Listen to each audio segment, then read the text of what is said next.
محبت تو وہ ہے جو آپ کو خدا کے قریب کر دے، جو انسان کے پیروں کی زنجیر بن جائے۔ وہ محبت نہیں، کوئی سمجھوتا ہے۔ رشتے خون کے نہیں، احساس کے ہوتے ہیں۔ اگر احساس ہو تو اجنبی بھی اپنے ہو جاتے ہیں، اور اگر احساس نہ ہو تو اپنے بھی اجنبی۔ عورت کو محبت سے زیادہ عزت کی ضرورت ہوتی ہے۔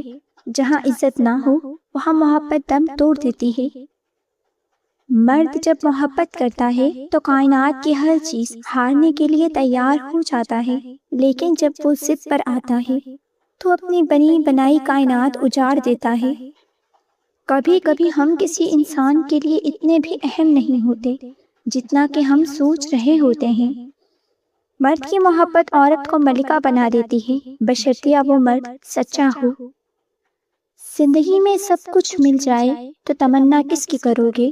کچھ ادھوری خواہش تو زندگی جینے کا مزہ دیتی ہیں۔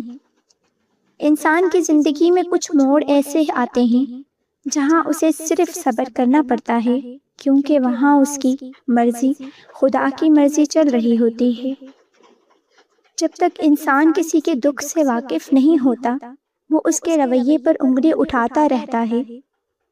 زندگی تو بس ایک امتحان گاہ ہے، یہاں سکون کی تلاش حماقت ہے۔ تعلقات کو بچانے کے لیے جھکنا تو پڑتا ہے، لیکن ہر بار آپ ہی کو جھکنا پڑے تو وہیں رک جائیے، کیونکہ وہ رشتہ نہیں، بوجھ ہے۔ ہم اپنی زندگی کے سب سے اہم فیصلے ان لوگوں کے لیے کرتے ہیں جنہیں ہماری زندگی میں رہنے کی کوئی پرواہ نہیں ہوتی۔ جب اللہ کسی کو اپنے قریب کرنا چاہتا ہے تو اسے دنیا والوں کے ہاتھوں تڑپاتا ہے تاکہ وہ لوٹ کر اسی کے پاس آئے۔ دعا مانگتے رہو، کیونکہ جب اللہ دینے پر آتا ہے تو یہ نہیں دیکھتا کہ تم کتنے گنہگار ہو، وہ بس اپنی رحمت دیکھتا ہے۔ جس دن تم نے اپنے صدموں کو اللہ کے سپرد کر دیا، اس دن تمہاری آدھی پریشانیاں ختم ہو جائیں گی۔ کبھی کبھی اللہ ہماری دعائیں فوراً قبول نہیں کرتا، کیونکہ وہ ہمیں مزید صبر اور بہترین اجر دینا چاہتا ہے۔ انسان کتنا ہی کمزور کیوں نہ ہو، اللہ پر اس کا توکل اسے دنیا کا طاقتور ترین انسان بنا دیتا ہے۔ لفظوں کے بھی دانت ہوتے ہیں، اگر یہ کاٹ لیں تو ان کا زخم کبھی نہیں بھرتا۔ خوش مزاجی اور اچھے اخلاق وہ بہترین تحفہ ہے جو آپ کسی کے بغیر پیسے خرچ دیے سکتے ہو۔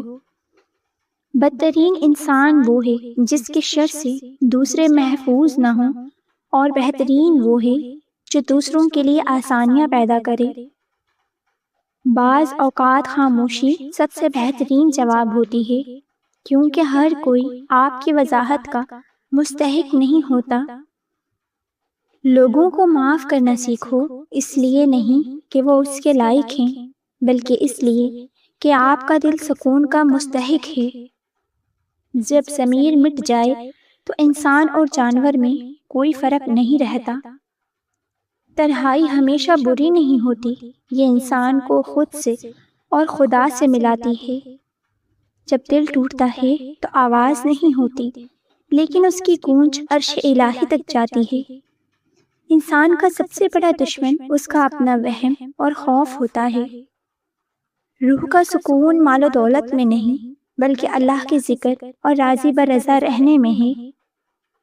کبھی کبھی دل چاہتا ہے کہ سب کچھ چھوڑ کر کہیں دور چلے جائیں، لیکن انسان اپنے آپ سے بھاگ کر کہاں جائے؟ خوبصورتی چہرے میں نہیں، دل کی پاکیزگی اور خیالات کی سچائی میں ہوتی ہے۔ دنیا کے میلے میں سب سے زیادہ اکیلا وہی انسان ہوتا ہے جس کا کوئی رازدار نہ ہو۔ جو مرد کسی عورت کے ساتھ دلی طور پر مخلص نہیں ہوتا، عام طور پر اس کے رویے میں یہ تین نمایاں نشانیاں پائی جاتی ہیں: باتوں میں تضاد اور جھوٹ۔ ایسے مرد کے دعووں اور عملی اقدامات میں بڑا فرق ہوتا ہے۔ وہ اکثر چھوٹی چھوٹی باتوں پر جھوٹ بولتا پکڑا جاتا ہے، اور وعدے کر کے بھول جانا اس کی عام روٹین بن جاتی ہے۔ جذبات اور احساسات کو نظر انداز کرنا۔ وہ آپ کی خوشی یا غم میں برابر کا شریک ہونے کے بجائے خود غرضی کا مظاہرہ کرتا ہے۔ آپ کے مسائل اسے پریشان نہیں کرتے اور وہ اکثر آپ کی گفتگو یا جذبات کو غیر سنجیدہ لے لیتا ہے۔ رشتہ چھپانا یا مستقبل کے فیصلوں سے گریز، وہ کبھی بھی آپ کو اپنی زندگی کے اہم فیصلوں یعنی سماجی دائرے میں شامل نہیں کرے گا۔ وہ رشتے کو عوامی سطح پر تسلیم کرنے سے کتراتا ہے اور ہمیشہ مستقبل کے حوالے سے مہم باتیں کرتا ہے۔ انسان کا دکھ یہ نہیں کہ وہ مٹی سے بنا ہے، دکھ یہ ہے کہ وہ مٹی کے برتنوں کی طرح معمولی باتوں پر اپنوں کا دل توڑ دیتا ہے۔ رزق کی تلاش میں نکلنے والے یہ بھول جاتے ہیں کہ انسان کو جتنا رزق دوڑنے سے ملتا ہے اس سے کہیں زیادہ سکون خدا کے سامنے جھکنے سے ملتا ہے۔ کچھ لوگ ہماری زندگی میں صرف اس لیے آتے ہیں تاکہ ہمیں یہ سکھا سکیں کہ ہر ایک پر بھروسہ کرنا انسان کی سب سے بڑی نادانی ہے۔ بانو قدسیہ فرماتی تھی، جب تمہارا دل کسی کی بات پر دکھنے لگے تو سمجھ جاؤ کہ تم نے اپنی خوشی کی چابی اللہ کے بجائے ایک انسان کو سونپ دی ہے۔ لفظوں کے زخم اتنے گہرے ہوتے ہیں کہ وقت گزرنے کے باوجود ان کے نشانات روح کے کسی کونے میں ہمیشہ تازے رہتے ہیں۔